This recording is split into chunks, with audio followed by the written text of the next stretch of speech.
Eram încă în stare de șoc când am intrat în biroul Cristinei. Spitalul sunase în dimineața aceea. Tatăl meu plecase. Insuficiență cardiacă, fără avertisment, pur și simplu plecat. Am pășit prin ușă știind deja că va trebui să cer ceva ce ea nu ar vrea să-mi dea. Cristina stătea în spatele biroului ei imens, ca de obicei, tastând de parcă tastatura îi datora bani. Hei, am spus, tușind să-mi dreg glasul. Am nevoie de câteva zile libere. Tatăl meu a murit azi dimineață. Înmormântarea e în Transilvania, așa că aș avea nevoie de 4 zile. Ea nu s-a uitat la mine, a continuat să tasteze. Poți avea 2, a spus pe un ton plat. Am clipit. E un drum de 9 ore dus-întors. În sfârșit, a ridicat privirea. Nici o urmă de compasiune. Poți participa virtual. Am privit-o fix, nesigur dacă am auzit bine. E tatăl meu. M-a crescut singur de când aveam 10 ani. Nu o să-l văd pe Zoom. Cristina s-a rezemat de spătarul scaunului și a oftat de parcă o deranjam. Atunci va trebui să alegi. Suntem în mijlocul migrației proiectului Noroaie. Toată lumea trebuie să fie aici. Asta m-a lovit mai tare decât credeam. Dădusem 3 ani acelui loc. Construsem fiecare proces pe care îl foloseau. Lucrasem până târziu. Venisem bolnav. Am acoperit greșelile altora. Serios? Am spus cu vocea întărită. N-am luat niciodată o zi de concediu medical. N-am cerut niciodată nimic. Ea a ridicat din numeri. Asta e afacerea. Toți facem sacrificii. M-am uitat la mâinile mele. Tremurau. Nu de tristețe, de furie. Bine, am spus încet. 2 zile. S-a întors la monitor de parcă deja plecasem. Am ieșit din biroul ei fără un alt cuvânt. Dar capul îmi vuia. Pieptul mi se strângea. Am ajuns la jumătatea holului spre biroul meu, pe lângă aceleași cuburi gri în care stătusem peste 1000 de zile. Și atunci ceva în mine s-a rupt. Nu zgomotos, nu dramatic, doar final. Nu intenționam să mă uit înapoi, dar am făcut-o. M-am întors și am privit holul acela de parcă îl vedeam pentru prima dată. Zâmbetele false, ochii pe jumătate morți, afișele despre muncă în echipă care se dezlipeau de pe pereți. Am continuat să merg, dar nu înapoi la birou. Direct afară prin ușă. Am stat în mașină un timp înainte să intru în casă. Luminile din parcare vuiau deasupra de parcă încercau să-mi amintească că încă aveam o alegere, dar nu aveam. Nu cu adevărat. Deja știam ce voi face. În apartamentul meu totul era nemișcat. Am aruncat geanta, mi-am scos pantofii și am stat acolo în întuneric. Ceasul de pe aragaz arăta 23:47. Nici nu m-am așezat imediat. M-am dus în cameră, m-am întins pe spate și am privit tavanul de parcă putea să-mi spună ce dracu s-a întâmplat. Tatăl era plecat și niciunul de la birou nu va fi acolo când îl vom pune în pământ. La 2:30 dimineața m-am ridicat și am deschis laptopul, m-am conectat de la distanță. O făcusem de 100 de ori înainte, în vacanțe, weekenduri, nopți când alții erau prea leneși să-și repare propriile greșeli. Dar de data asta era diferit. M-am dus direct la folderele mele, nu la chestiile companiei. N-am atins datele clienților sau fișierele de proiect care nu erau ale mele. Aveam propriul meu stoc, lucruri pe care le construsem de la zero doar ca să țin mașinăria în funcțiune când nimănui altcuiva nu-i păsa. Manuale de integrare, foi de depănare specifice clienților, structuri de apeluri API pe care le documentasem eu însumi pentru că nimeni altcineva nu știa cum funcționează. Note din încercări eșuate, versiuni reparate, fragmente de cod curățate, backup-uri de configurații. Majoritatea le construsem în timpul meu liber, restul acoperind golurile pe care nimeni nu se deranja să le umple. Și acum le luam înapoi. În timp ce lucram, mi-am amintit de Cristina spunându-mi că trebuie să aleg. Da, am ales. Am început să zipuiesc fișiere, să criptez foldere, să rulez niște scripturi de verificare. Degetele mele se mișcau din memorie musculară, dar capul meu era altundeva. M-am gândit la tatăl stând în garaj, arătându-mi cum să folosesc o bormașină corect. Dacă construiești ceva, spunea el, construiește-l de parcă trebuie să te supraviețuiască. Asta făcusem la muncă și niciunul nu dădea 2 bani. Până la 6 dimineața, ștersesem fiecare ultimă versiune de pe drive-urile partajate. Dispărute, șterse din sistem, înlocuite cu un singur fișier text. Documentație eliminată de autorul original. Nu există backup disponibil. Apoi am deschis un e-mail nou. Linie de subiect, demisie formală. Efectivă imediat, fără discurs lung, fără mulțumiri pentru oportunitate, doar 2 paragrafe scurte. Am atașat scrisoarea de demisie, am apăsat trimite, am închis laptopul și mi-am făcut bagajul. Nici nu m-am uitat la telefon. A început să vibreze pe la 6:30, probabil echipa de dimineață, observând fișierele lipsă. L-am oprit. La ora 8:10 eram la aeroport, stând la coadă, cu gluga trasă, rucsacul pe un număr, biletul spre Cluj în buzunar.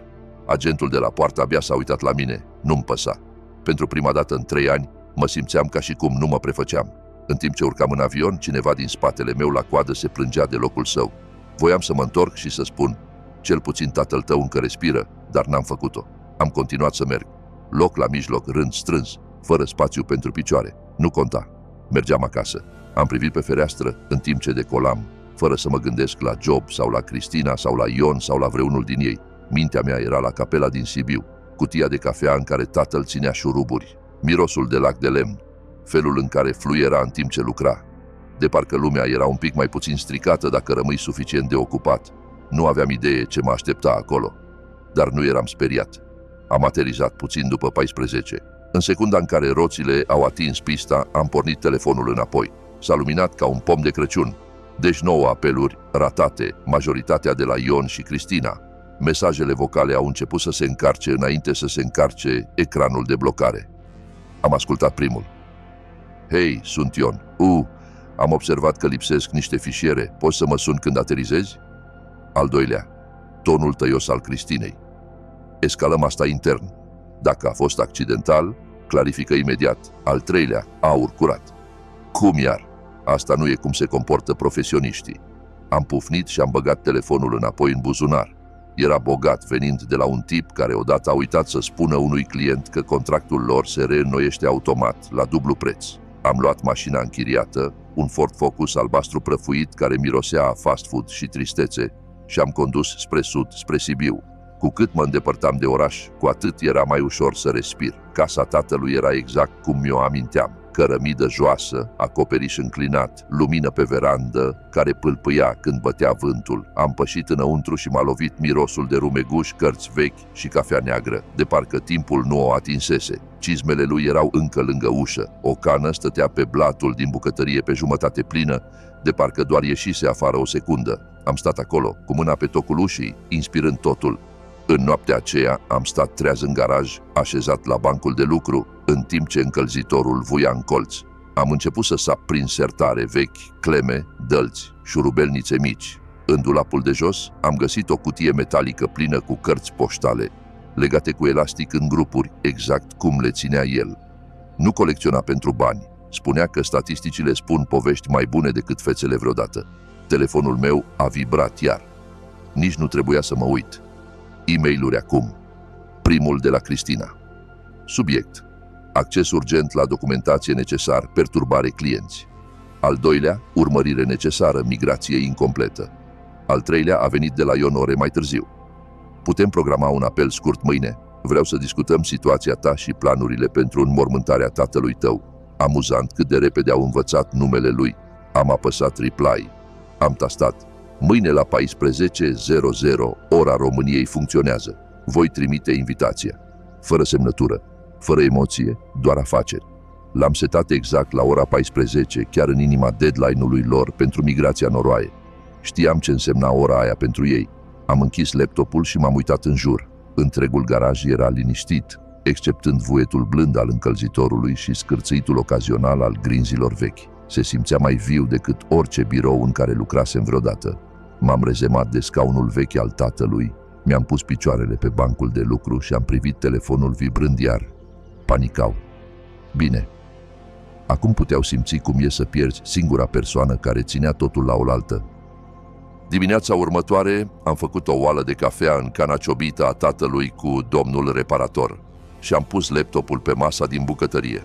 Aceeași masă la care mâncam pâine prăjită înainte de școală. Aceeași vedere spre curtea din spate, unde tatăl mă învățase să cosesc în linii drepte.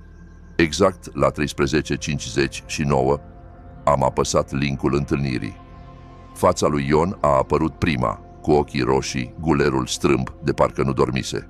Cristina s-a alăturat apoi, cu părul prins, strâns ca întotdeauna, gura deja tensionată. Apoi a venit a treia fereastră, o doamnă cu ochelari, cu aer de legal peste tot. În primul rând, a spus Ion, cu vocea lentă și exersată, ne pare foarte rău pentru tatăl tău. N-am răspuns. A așteptat, apoi s-a uitat la Cristina. Ea a sărit. Avem nevoie de acces la documentația ta. Migrația se prăbușește fără ea. Am înclinat capul. Documentația mea? Ai construit-o în timpul companiei, femeia legală a intervenit. E considerată produs de muncă. Am râs odată, scurt și rece. Vrei să spui scripturile pe care le-am făcut după ore, ghidurile pe care le-am construit pentru că nimeni nu a aprobat un buget de training, notele pe care le-am scris doar ca să nu fiu învinovățit când Ion uita o întâlnire nu schimbă faptul că e proprietate. Nu, am spus, nu e. Nu conține date clienți, cod sursă sau IP intern. Sunt unelte. Uneltele mele construite pentru că am fost lăsat să înot sau să mă înnec și am ales să nu mă înnec. Cristina s-a plecat înainte. Echipa noroaie nu poate completa migrația. Funcțiile de raportare sunt moarte. Clienții întreabă unde sunt dashboard-urile lor. Am sorbit din cafea. Suna problemă de personal. Ion și-a frecat fruntea. Uite, înțeleg că jelești, dar avem nevoie de o soluție aici. Am dat din cap. Am una. Nu mă întorc în echipă. Nu reinstalez nimic. Dar voi consulta ochii Cristinei, s-au îngustat. Scuză-mă? 300 pe oră, minim 20 de ore, plătite în avans. Voi ghida oamenii voștri prin ce au nevoie, voi răspunde la întrebări și vă voi ajuta să atingeți linia de finish.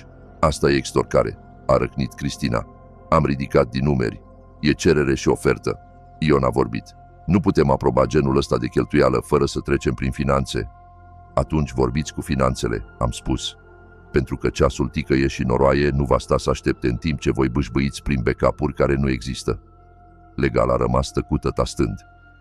De asemenea, am adăugat, nu voi lucra după programul vostru. Mă ocup de moștenirea tatălui meu săptămâna asta. Apelurile sunt limitate la 2 ore pe zi. Veți primi fereastra pe care vă dau eu tăcere. Cristina părea gata să explodeze, dar Ion dădea deja din cap. Poți trimite un acord formal? A întrebat. Voi trimite termenii. Odată ce văd fondurile, vom programa primul apel. Ion a dat din cap, iar de parcă îl durea fizic. Vom accelera. Legal a vorbit pentru prima dată de când astase. Te rog să nu ștergi material suplimentar legat de companie. Nu mai e nimic de șters, am spus. Deja stați în crater. Am încheiat apelul, fără vină, fără dubii, doar calm. Genul de calm pe care îl ai când încetezi să te explici oamenilor care nu le-a păsat niciodată. Dimineața de joi a venit greu. Mi-am pus o cămașă neagră șifonată, încă mirosind vaga garajul tatălui. N-am deranjat să o calc. El n-ar fi făcut-o. Capela era aceeași în care o îngropasem pe mama.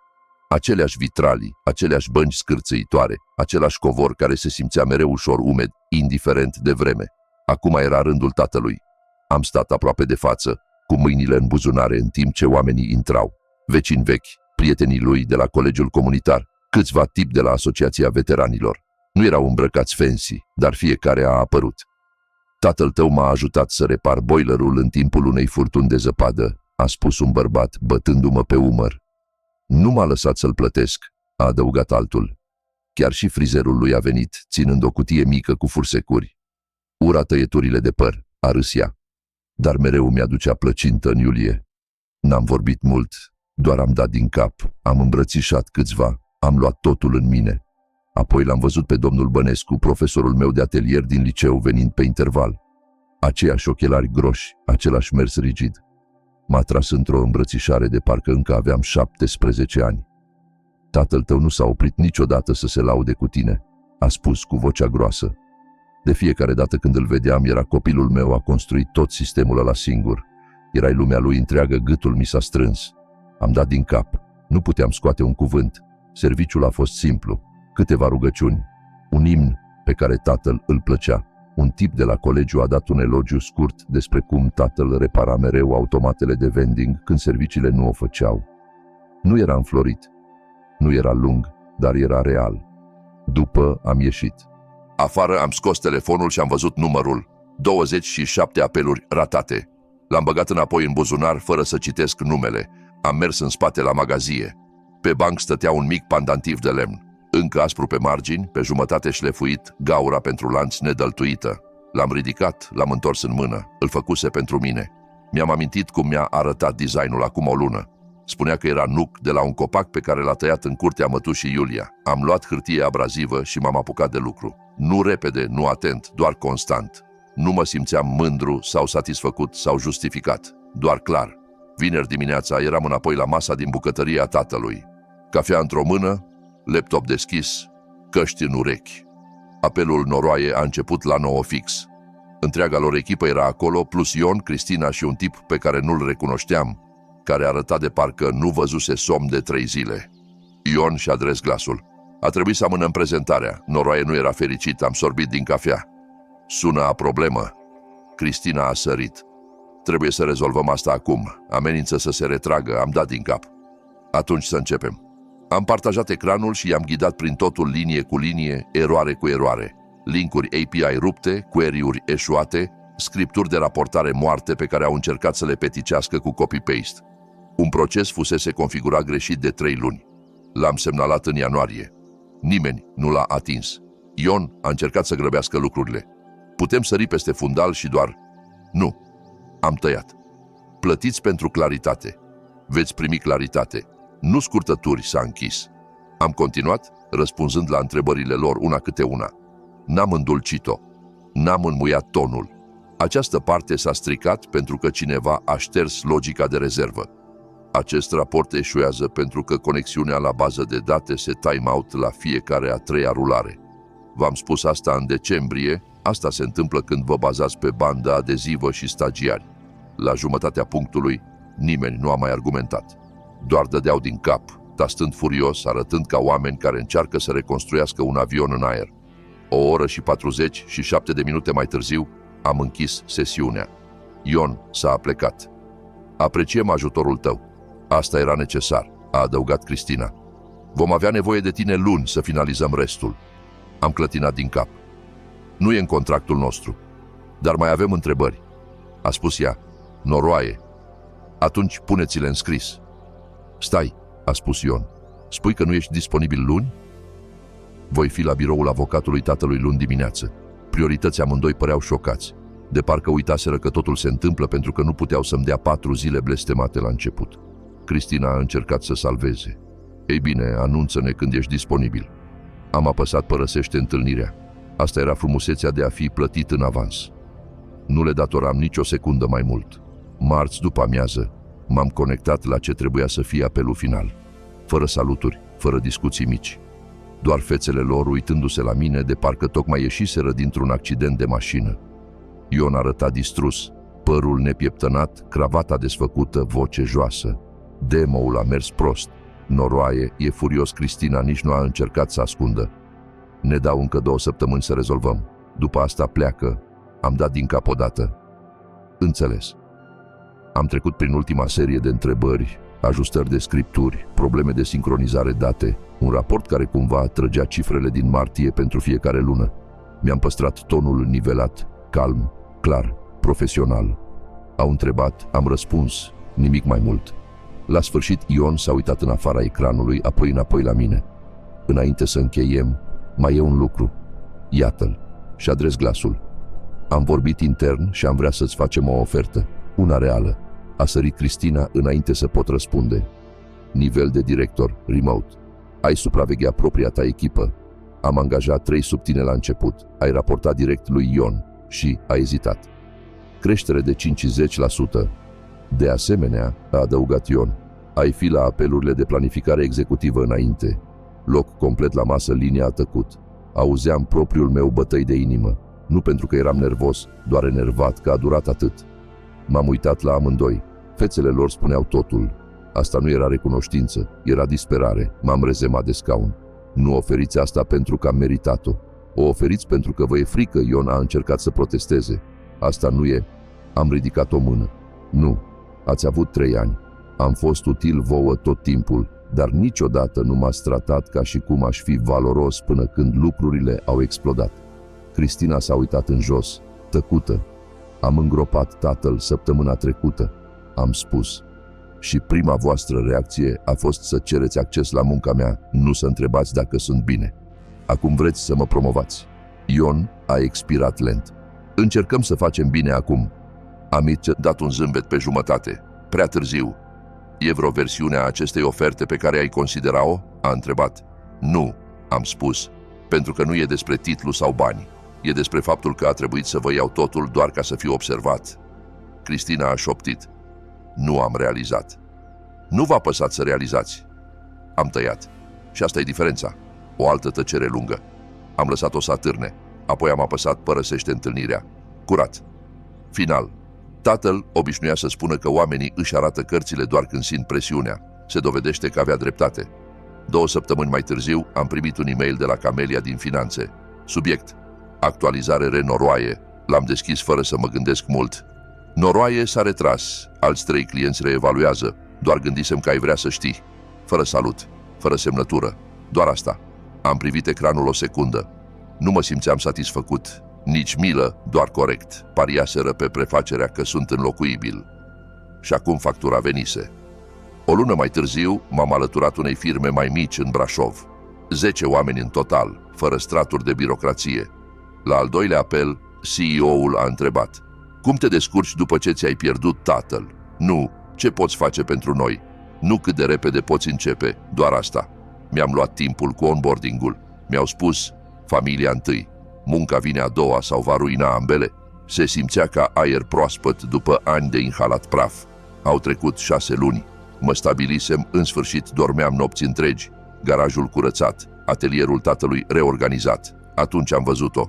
Un mesaj pe LinkedIn de la Ion. Știu că am gestionat lucrurile greșit. Încerc să schimb. Aveai dreptate în toate. Tatăl tău suna ca un om remarcabil. Am privit la el un timp, nu pentru că nu știam ce să spun, doar decidând dacă merită. În sfârșit am tastat înapoi. Era remarcabil. Mulțumesc că recunoști, asta a fost. Fără ranchiună, fără runda a doua, doar închidere. În noaptea aceea am pus pandantivul de lemn pe birou. Nu cneted acum. Îl terminasem șlefuindu-l acum 2 luni, exact cum ar fi făcut el. Nu perfect, dar solid ca el. Uneori cea mai puternică mișcare nu e să arzi locul, e să pleci cu tot ce nu realizau că au nevoie și să-i lași să stea în tăcerea pe care ai lăsat-o în urmă.